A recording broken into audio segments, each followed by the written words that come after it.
தமிழகம் முழுவதும் நியாய விலைக் கடைகளில் உணவுப் பொருட்கள் விநியோகம் செய்வதில் தாமதம் ஏற்படுவதற்கு மாற்று ஏற்பாடு செய்ய நடவடிக்கை எடுக்க வேண்டும் என சட்டப்பேரவையில் கங்கவல்லி தொகுதி உறுப்பினர் நல்லதம்பி வலியுறுத்தியுள்ளார்.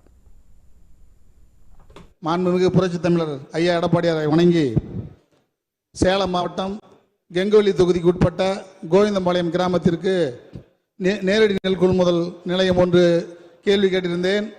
அதற்கு மாண்புமிகு அமைச்சர் அவர்கள் நேரடி நெல் கொள்முதல் நிலையம் அமைத்து தருகிறேன் என்று சொல்லிவிட்டார். அதற்கு நன்றி.